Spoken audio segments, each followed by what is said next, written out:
The Battle of Hastings in 1066 is the most famous battle ever fought on English soil. The Bayeux Tapestry shows William of Normandy defeating King Harold of England. Two different leaders, two very different styles of fighting. This creature is for one purpose only, dealing death. Historians have always said that William won because he was a better general. But was his victory inevitable? No clues have ever been found on the battlefield, so researchers are now using a surprising array of unusual specialist techniques to investigate what really happened. What we really need to do is to peel back the layers from the modern world and get back to the landscape of 1066. Using their new findings, experts are piecing together the real story of 1066. Was William's victory at Hastings down to military skill, or just good luck?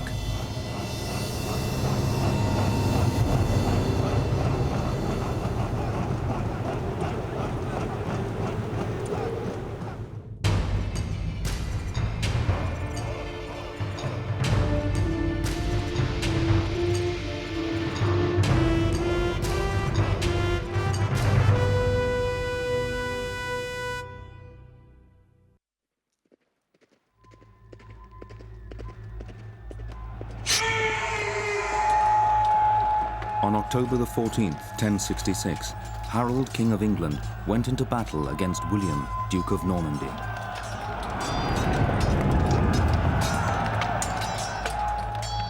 On this hill near Hastings, a modern Norman army of knights on horseback defeated a traditional Anglo-Saxon army of foot soldiers protected only by shields.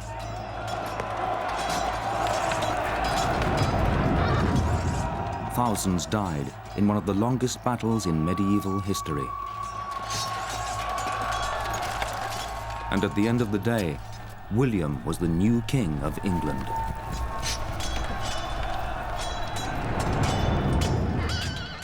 Harold, you've probably heard of him. He's the guy that got the arrow in the eye. He was a good soldier. The detective work begins in the world of modern business. And the chairman was a frightfully nice chap. Can management theory shed new light on whether William was the better general? What we're going to do is make some analogies between modern business with mergers, acquisitions, takeovers, and what happened 1,000 years ago with the hostile takeover of a company called England. Stephen Carver teaches project management at one of Europe's leading business schools. First of all, Harold. 6'2" tall, mustachioed, dashing, women loved him. He'd been deputy head of England under his father. The positive side of that was that he was actually respected by his staff. He'd been a line manager, he'd worked his way up. Now, William, a completely, totally different guy. You'll notice the finger here on the Bayeux Tapestry. Yes, this guy liked using his finger. I have a plan, I am right, you are wrong, we are going to do it my way. He was unstoppable. He always had a plan, and he had a plan to back up the plan, to back up the plan in case the plan went wrong. So, his official court title was William the Bastard. Now, can you imagine as a child being referred to officially as William the Bastard? You know, William the Bastard, come over here. The guy was balanced, he had chips on both shoulders. In the business world, it's important to know your competitor's history. William and Harold had actually met 2 years earlier. Harold had been shipwrecked off the northern French coast, and William had rescued him. Rescue in inverted commas. It was pretty obvious that Harold basically had no way out. He wasn't going to leave Normandy alive unless he gave William what he wanted. And really, William was doing this to find out what made Harold tick. What sort of soldier was he?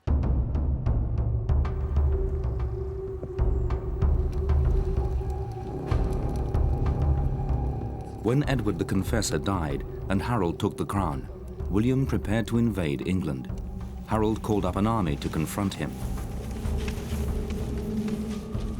By July, Harold's army occupied the south coast of England, and William had assembled his fleet in Normandy.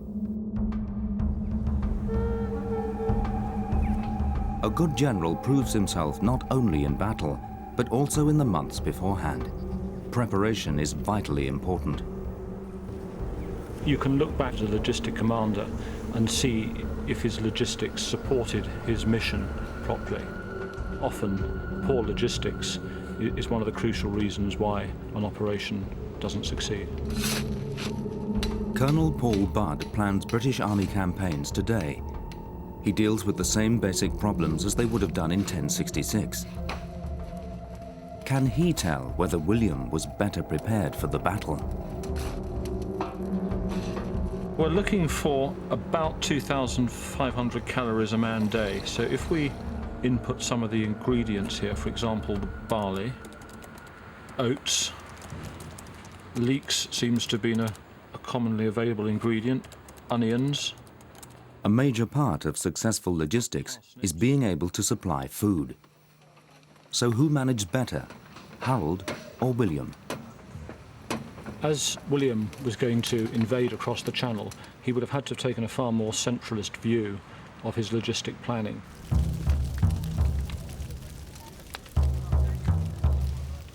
This is exactly what William did. He paid for everything himself and fed his men from a central base. In contrast, Harold's army, known as the Fyrd, was a kind of national service where each soldier brought 2 months' supply of food with him. Harold relied on his Fyrd coming in, probably supporting themselves in small village groups, and therefore he would have been able to have a far more flexible logistic organisation and be able to respond and change his forces probably more easily. Harold actually had a better way of keeping his army going. However, the time of year was crucial. In the medieval world, July was the month when food was most scarce.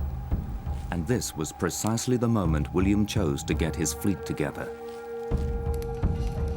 Did clever timing give William the edge? For Harold, during August, there would have been a great deal of psychological pressure on his soldiers to want to return home and join in the harvest.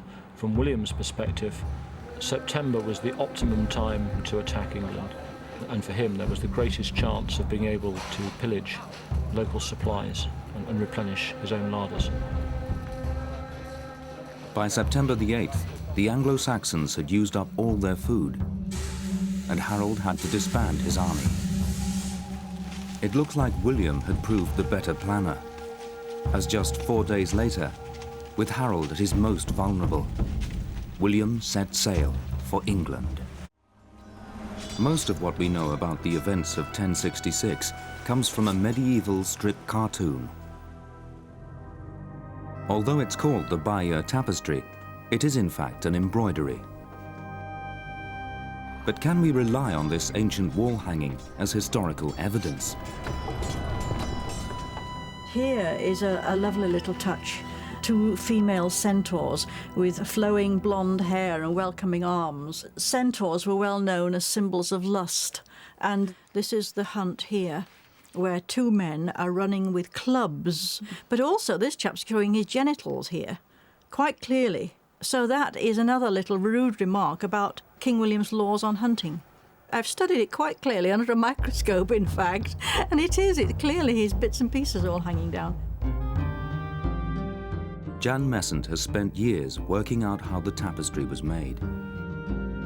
She knows the secret of why it can be taken seriously as evidence. It's not just that it was made within 4 years of the battle. It's also the fact of who made it.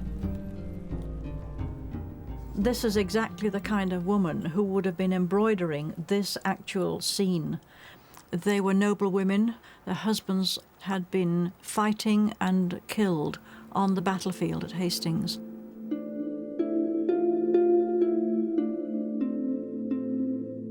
It sounds rather strange that Anglo-Saxon women would be making a Norman hanging for perhaps a Norman man, giving a Norman version of the events. I don't think that they would have seen it as anything but a fair representation of how brave their own menfolk were and how well they fought. Jan has also discovered when the tapestry's evidence should not be taken literally.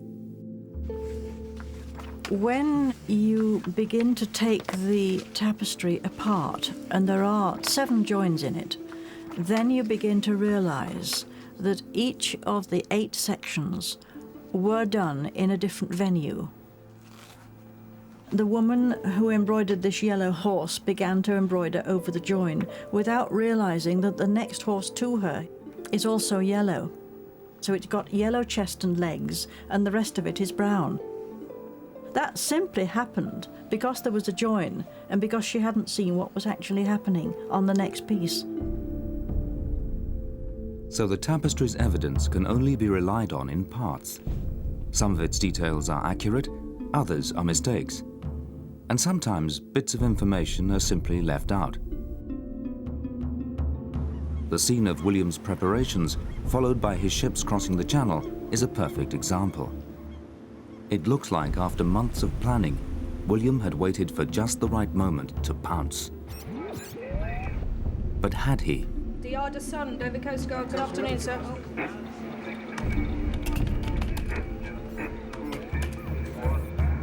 Medieval scholars Gerald and Christine Grange have scoured one of the earliest written accounts of the campaign, known as the Carmen of Hastings. Call and your destination, over. They have compared its descriptions of weather to wind patterns in the Channel today. Their research is making clear just how much control over his campaign William really had. In 1066, William clearly was still at the mercy of the winds. Honestly, one can say that even a modern yachtsman would reckon to be at the mercy of the winds.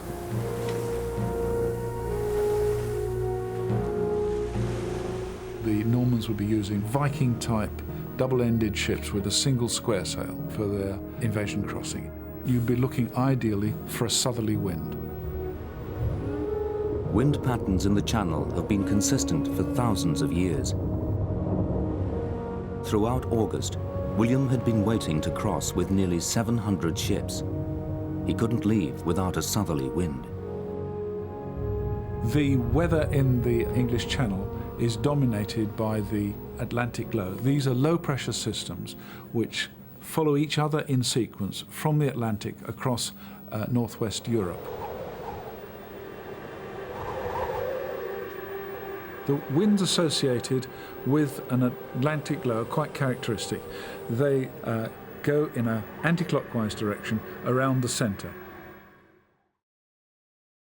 The significance of that for William is that he could set sail with a southwest, but would run the danger that that would be followed by a westerly and then a northwesterly, which would effectively prevent him from reaching England. Reading the Carmen, William's problem becomes clear. 1066 was an unusually bad summer.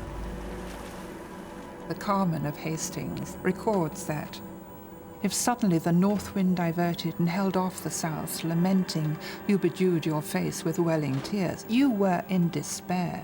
It was cold and wet, and the sky hidden by clouds and rain. Well, it sounds like a typical description of a rotten summer, and a rotten summer is caused by depression after depression, Atlantic low after Atlantic low, sweeping across the Channel. So William could not have been in control of when he sailed. There are people who say that William was waiting until Harold had disbanded his forces.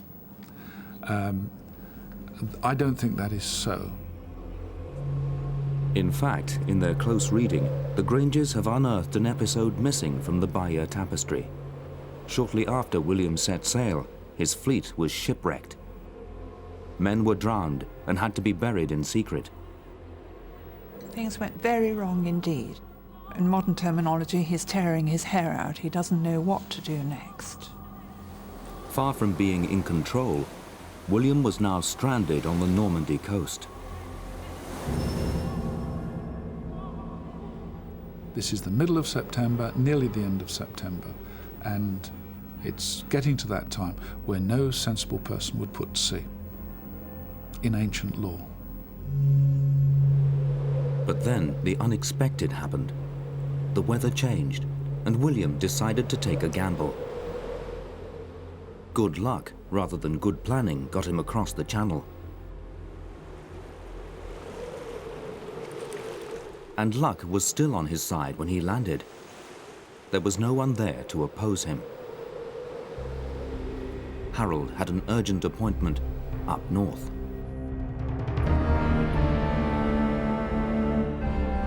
Suddenly, out of absolutely nowhere, came a guy called Harold Hardrada, Europe's preeminent warrior.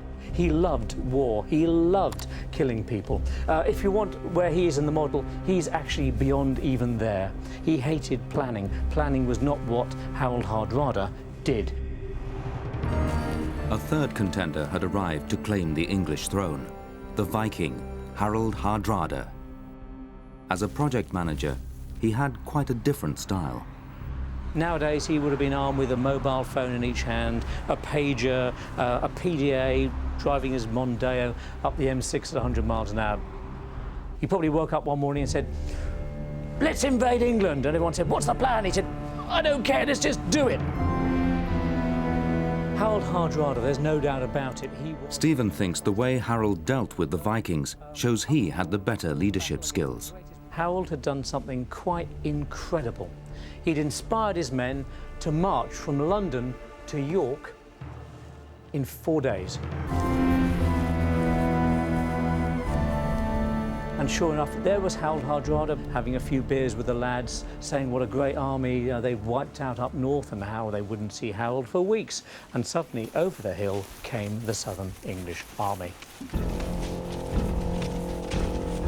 Hardrada could not believe it. You can imagine this army just coming over the hill and Hardrada just going, "Bugger."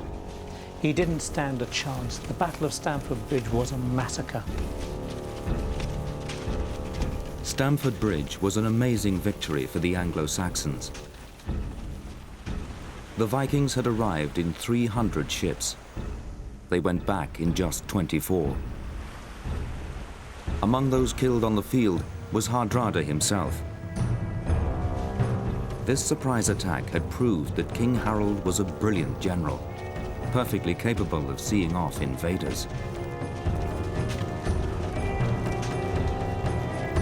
But while Harold was reveling in his success, trouble was brewing down south. William had finally landed at a town called Hastings.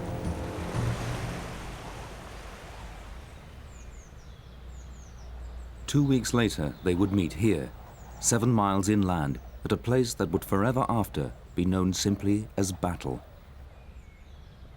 So why did William choose this spot?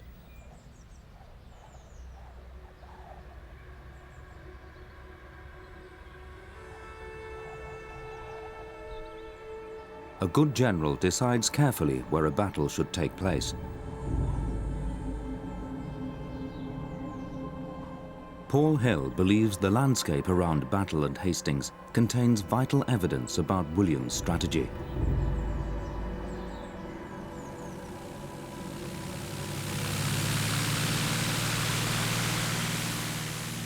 To get a sense of what the landscape was like in 1066, he has enlisted the help of a team of mapping experts. They're using the latest technology, Geographical Information Systems, or GIS, to make precise images of the area. They're able to create 3D maps, not only of the present, but also the past. Will their map of Hastings reveal the secret of William's success?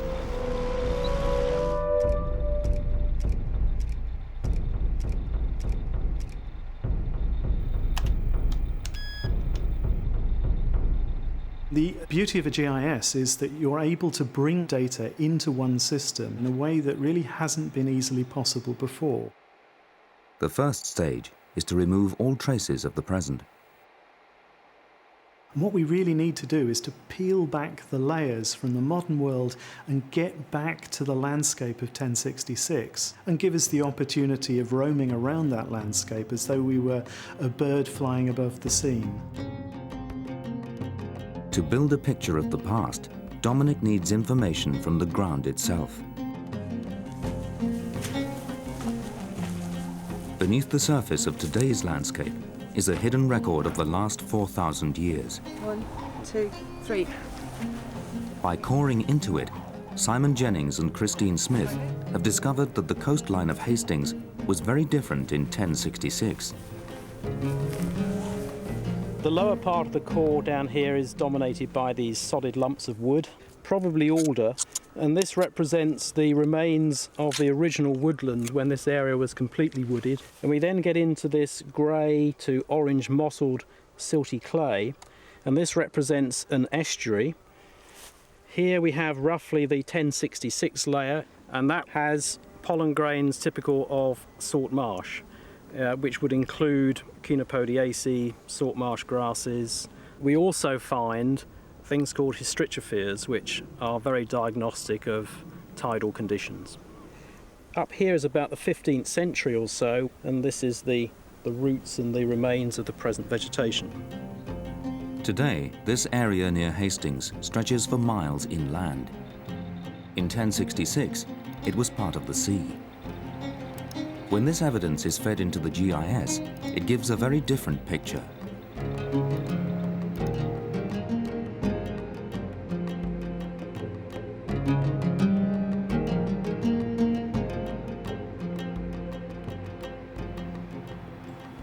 So that's what it's looking like at around about the time of Hastings. Yes, and so we can see a completely different form of shoreline. So the area that we're interested in around Battle was squeezed between areas of marsh and also by very steep-sided valleys. The map demonstrates that in 1066, the area from Hastings to Battle was a peninsula, narrowed by difficult terrain. Other areas now, other estuaries. This is the first surprise for Paul. Far from William calling the shots, he appears to have been trapped. It really does constrain William's room for manoeuvre. There's no room for manoeuvre, is there really? But he's also bottled up. He's only got one way out.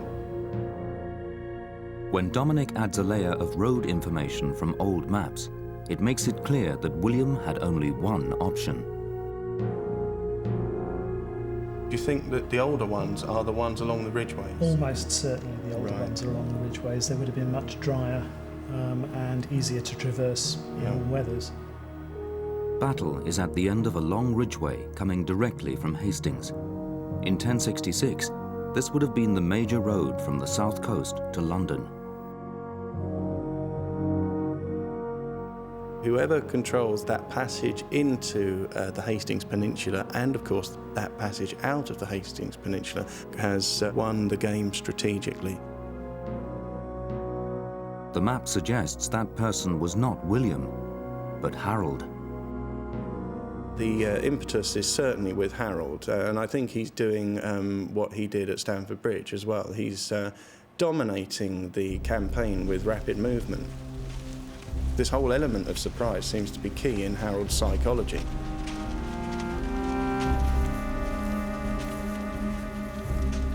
In 1066, much of this area of medieval England was covered by a huge forest called the Weald. When this is added, the map has a final surprise.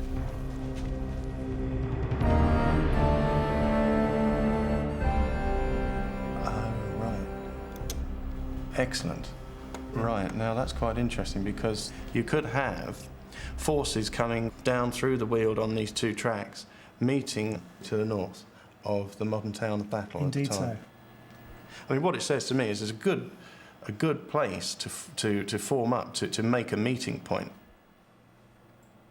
The addition of the forest forces Paul to think again. Although Battle was a good place for troops to meet up, no general would choose to fight without open space behind him. After Harold's formed up, I think what he's probably intending to do is to carry on down this trackway towards Hastings.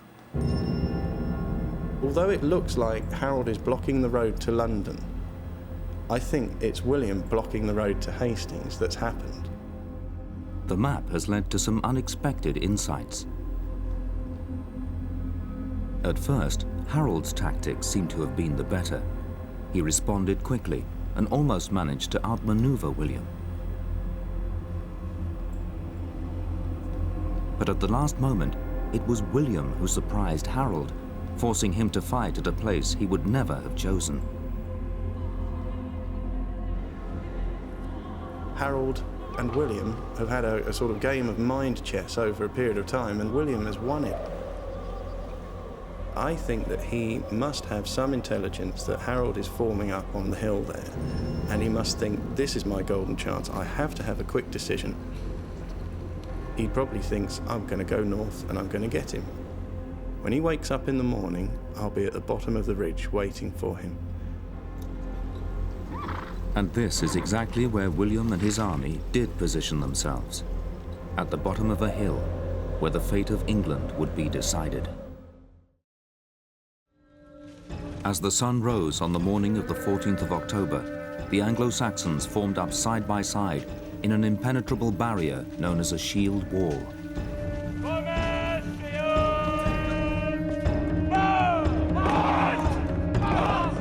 All William could do was to throw the full weight of the Norman cavalry against it. The Battle of Hastings would last all day. It was one of the longest battles in medieval history.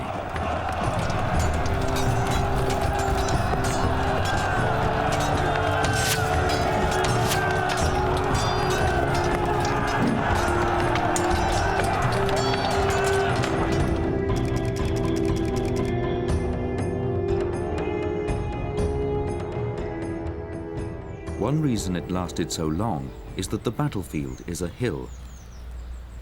Paul believes the lie of the land played a crucial part in how the day unfolded. At the bottom of the slope here, William, he's got a big hill to climb. He's got to get right up onto that ridge and knock the soldiers off it. We know that he can't go round the back of the ridge because not only has Harold lined the top of the ridge with some of his best soldiers, but also just beyond the trees on either side of the ridge are two steep ravines, and you simply can't get round them. But if Harold started with an advantage on the ground, it's always been said that William had the better army, because the Normans fought on horseback, and that made all the difference. Or did it? Horse trainer and rider Anne Hyland thinks that although horses were powerful, they were not without their problems. She thinks their role has been oversimplified by historians who don't understand how animals behave. There's a tremendous difference in all the temperaments of horses, as much in horses as there are in humans. It's not just a man on a horse charging an enemy and the horse behaving like a machine. It just doesn't happen like that. The horse has got feelings, he has got a mind of his own. So how much could the Norman horses be relied upon? Anne has looked at the Bayeux Tapestry with a horsewoman's eye. She can pick out telling details that explain the horse's strength. All knights rode stallions. We know they're stallions because they've got the full equipment in the requisite area under here. Stallions have a natural aggression, a hormonal aggression. Part of the power of these horses was done to testosterone, but the tapestry shows they were also controlled by fierce equipment. When war horses were trained, they normally wore a curb bit. They wouldn't have been very subtle about the use of it. And this part here, called a port, would rotate and hit the roof of the horse's mouth. So you've really got the horse in a vice. It would be used in a very, very savage manner, but it would have been able to stop a tank.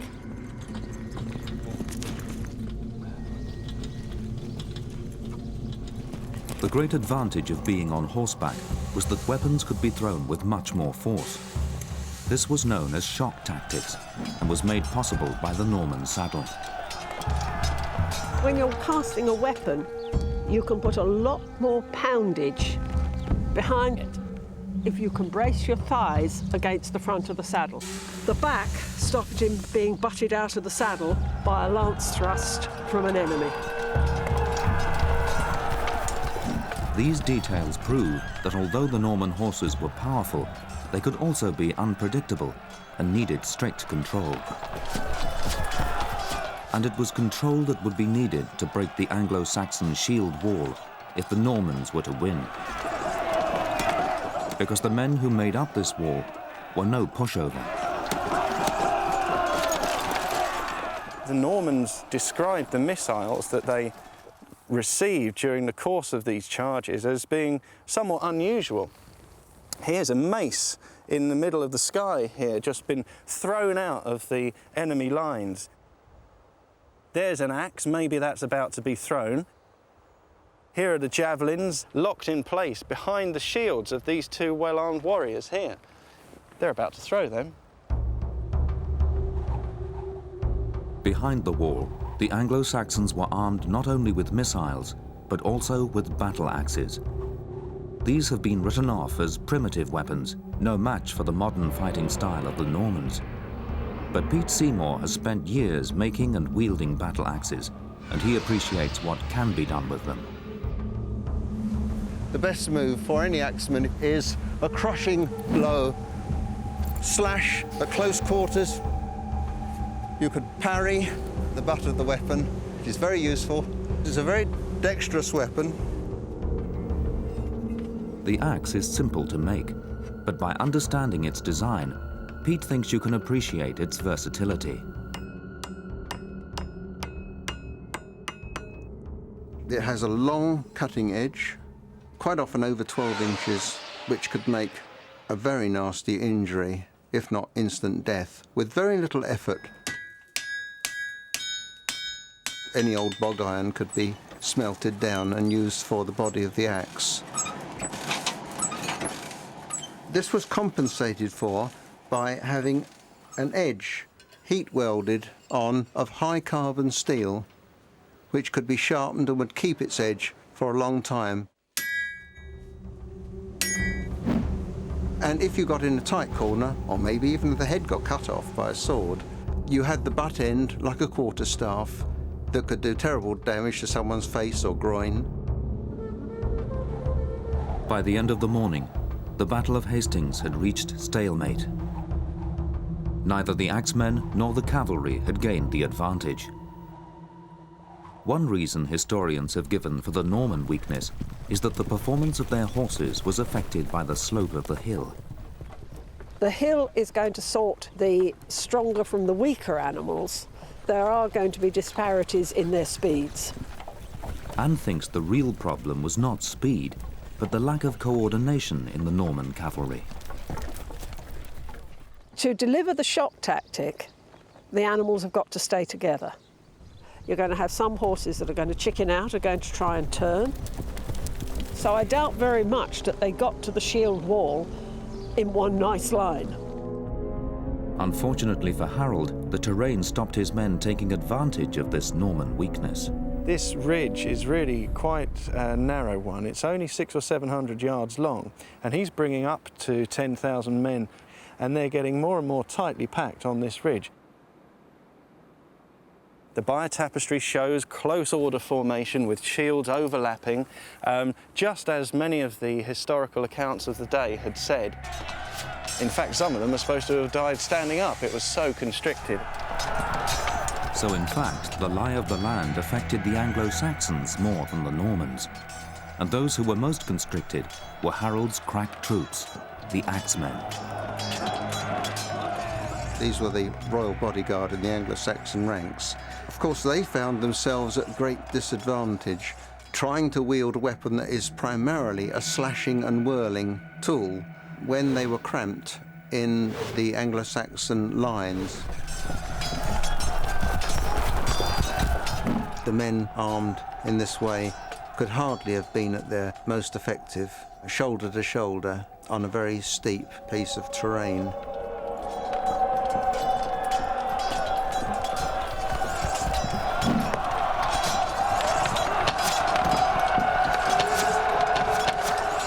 As the fighting continued into the afternoon, both generals needed a way to break the deadlock.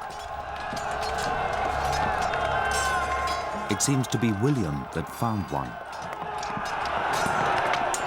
something made the Anglo-Saxons leave their shield wall. Most of the chronicles agree that what happened at one point in the battle is that the Saxons were teased off the ridge, apparently yelling as they went. And it's here that the central Norman command turned and wheeled on these flying Saxons. It seems the Anglo-Saxons thought victory was in their grasp. They were wrong. The Normans cut them to pieces.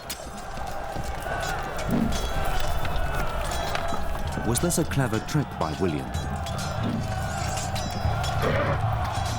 I can't say that he had made his horses charge the Anglo-Saxons, but then pretend to run away, teasing them off the ridge. But were the Norman cavalry capable of such a tactic? There's only two ways that animals can extricate themselves from a charge en masse, and one is by veering the same way, otherwise they'd be bumping into each other, or else they could have performed the rollback. All that is a horse going fast one way, turning within its own length on its hocks and coming back the other way without losing any appreciable speed. The same manoeuvre had been used in warfare for many hundreds of years.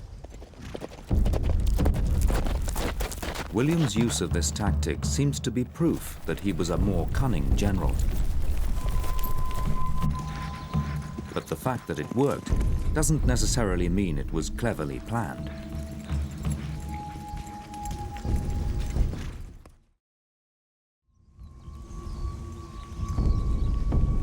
Horses are herd animals. They will go where the leader goes. When the Normans fled, some horses would have turned and it would have had a knock-on effect. Herd animals. Many Anglo-Saxon lives were lost in this incident, but that was probably down to William's good luck as much as his skill. And the battle was still not over.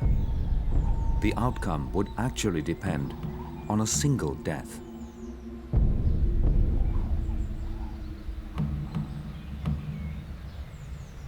There was one thing above all others that mattered on the medieval battlefield: the fate of the leader. Once the leader fell, the battle was deemed to be over. During the long battle at Hastings, William was in danger far more often than Harold. He had 3 horses killed underneath him, and at one point was thought to be dead. If he had been, the course of history would have been entirely different.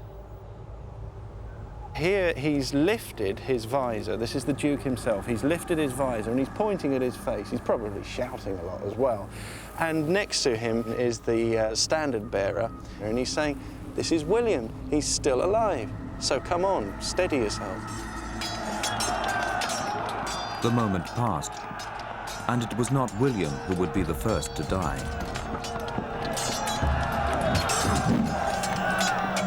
The evidence now suggests that the leaders and the armies were equally matched. Dusk approached, and all Harold had to do was hold on until the darkness made it impossible to continue.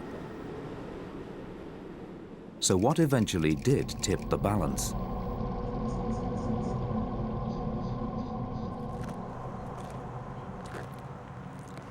The final clue is staring Paul in the face. The legend is that the high altar of the Abbey Church marks the site of the death of Harold. And that says to me that the landscape has dictated where the crucial blows finally fell.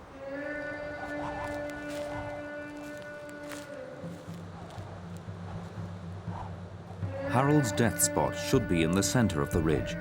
That's where he would normally have fought, at the heart of his troops.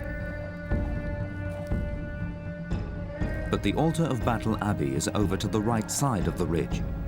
This was where Harold found himself at the end of the day, fighting in his front ranks.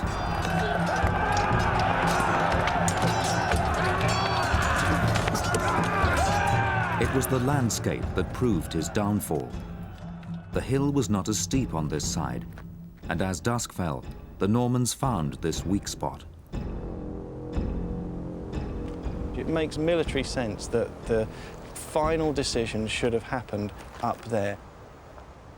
Harold has to move over with his personal bodyguard and his standards, perhaps 200 or 300 men, because he's spotted a real calamity. Before that side of his army fell to pieces, it's hard to say who was going to win the day.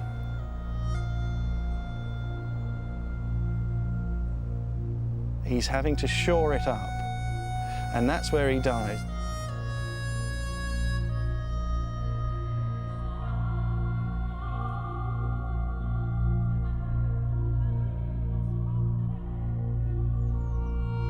Harold dying with an arrow in his eye is the most famous scene on the Bayeux Tapestry.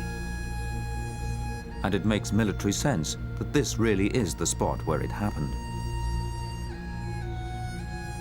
So the altar of Battle Abbey is the one clue on a battlefield that has never yielded archaeological evidence.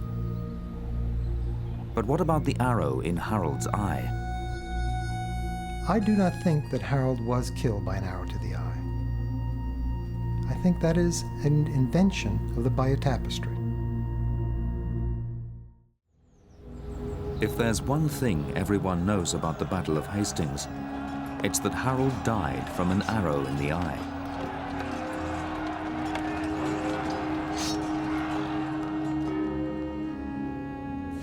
But is that really what happened? David Bernstein is one of the few people ever to have examined the Bayeux Tapestry close up. He thinks the scene of Harold's death raises an interesting question. This has been one of the most controversial scenes because it's unclear which of the figures is actually the king, the one whose head is framed by the name Harold, or the one who is more clearly down and out, who falls under the words, "is killed." Actually, there was a convention in medieval art to show a person twice in one episode. It's possible that both figures could be the dying Harold, especially when you take a closer look at the figure on the right. When you look more closely at the brow of that figure, you see something very interesting. There are small holes which extend the line beyond the handle of the axe. This suggested by the spacing, the size of the holes, and the discoloration around it, that in fact there had at one time been stitchery there of an arrow. So both characters are probably Harold. And this one is also being chopped in the thigh. This fits with the gory description of Harold's death in an account written in 1068, earlier than the tapestry itself, an account called the Carmen, or Song of the Battle of Hastings.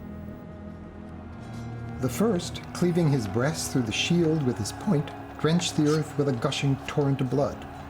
The second smote off his head below the protection of the helmet, and the third pierced the innards of his belly with his lance. The fourth hewed off his thigh and bore away the severed limb. The ground held the body thus destroyed. But the Carmen is also interesting for what it doesn't say. Nothing is said about an arrow to the eye. If Harold was not hit in the eye, why would the Bayeux Tapestry show it? David has an explanation. In medieval art and lore, blinding was often interpreted as a punishment by God for a particular sin.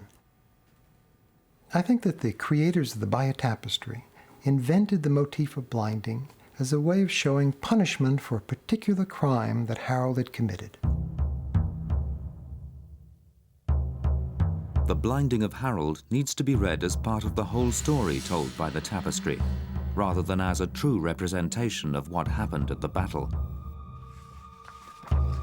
I think that the Bayeux Tapestry was created as a two-act drama, and at the end of Act 1, Harold swore an oath to William that he would further William's claims to the throne of England. Then, at this scene, which shows the death of the king, the artist had the problem of showing how did that oath-breaking affect his outcome, and that blinding was a metaphor to show his punishment by God. Whatever the weapon that killed him, Harold did die.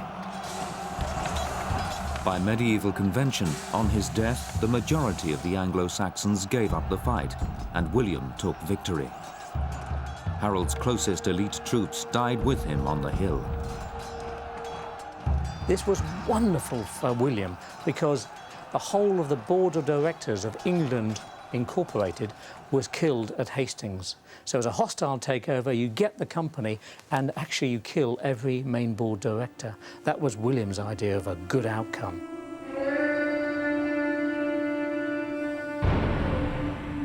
Finally, we have the winner, William. He's made it to be king instead of just Duke of Normandy. It's the thing that had driven this man since his childhood. He wanted to be legitimate, and now he was a legitimate king. No longer to be known as William the Bastard, he was going to be known as William the Conqueror.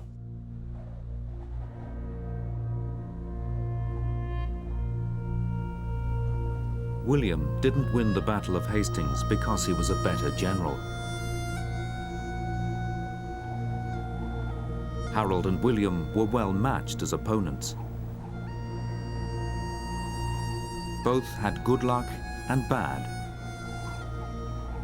But on the day of the battle itself, victory for the Normans came down to the simple fact that Harold was killed first. William was victorious, and the future of England was changed forever.